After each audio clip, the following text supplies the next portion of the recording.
again, Scotty here. Today we're driving the 2020 Kia Soul X-Line, which I got to tell you, I like pretty doggone well. It is in gravity gray with a black interior.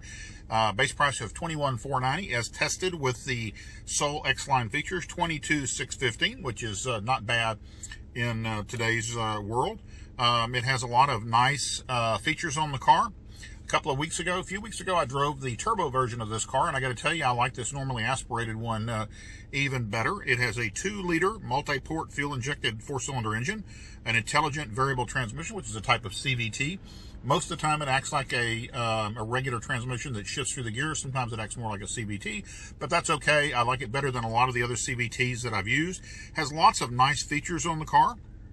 It comes with Android Auto and Apple CarPlay with smartphone integration, and AM/FM MP3 with 7-inch touchscreen and rear camera.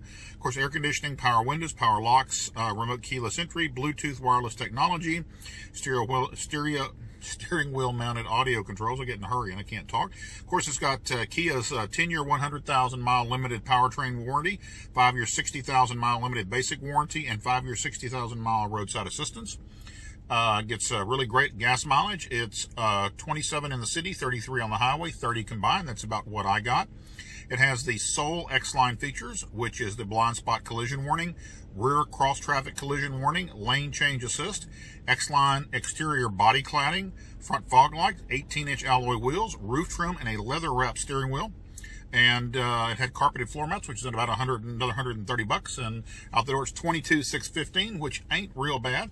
I really enjoyed this car. It's a great little commuter car. I would have no reservations at all about buying one of these things or recommending it. I have really enjoyed it.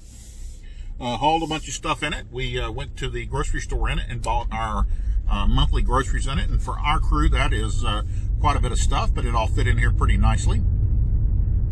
The road manners are very, very nice. Acceleration, well, I mean, it's okay. A little bit of torque steer, but not bad. It's not meant to be a performance car. As I said, I drove the turbo version. Actually, I think I like this one a little bit better. The ride and the road handling is good. One time I did hit a pretty significant pothole, and yeah, it bottomed the suspension pretty badly, which was really the only thing that I experienced all week that I found a little bit troubling. And admittedly, it was a pretty deep pothole, but again, it was a significant enough event that it stuck in my mind. Braking is very, very good. The first generation of the Kia Soul, I didn't like at all. I thought it looked like a little clown car. This looks to be a bigger car, more substantial looking. I wouldn't be ashamed to drive it every day. The first generation car I thought was a little bit cartoonish.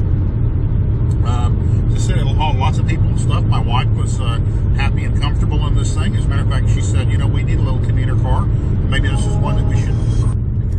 Anyway, yeah, it's a handy little car. It gets good gas mileage. It has just enough technology on it to be useful. It has just enough features on it for me to like it. Some cars are over-contented. I read recently about Ford talking about decontenting cars. As far as I'm concerned, this is kind of the perfect level. It has just enough technology in it to be useful. Has enough nice features on it in the infotainment system and all that to make you comfortable and to make it enjoyable to use. And as I said, I highly recommend this thing. It would be on my short list of vehicles if I was looking for a commuter car. And as a matter of fact, as I said, Kia is on quite a roll today. I have a friend that bought a Kia Stinger, and he really, really loves it. And, you know, like I said, I don't think you can go wrong with the Kia. Anyway, I want to remind you guys that we are GarageDLX.fm. If you don't already know that, hopefully that's how you're finding us. But you can also find these videos on YouTube at youtube.com/GarageDLX.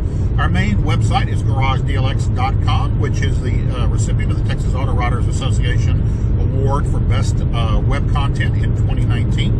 As always, we're on the air every Saturday with my co-hosts Nathan Teslar and Jesus Garcia. Nathan Teslar is one of Europe's leading automotive journalists and an expert in European sports cars and motorsports. And Jesus Garcia is the world's oldest millennial, and he joins us from his ranch in South Texas.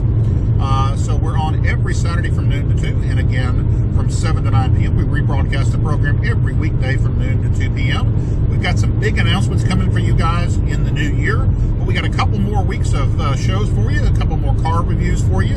So we'll get that out of the way. And then in the new year, well, we're going to hit you with some amazing stuff. So again, thanks for tuning in. Thanks for riding along. And yeah, go look at the Kia Soul. I think you're really going to like this car.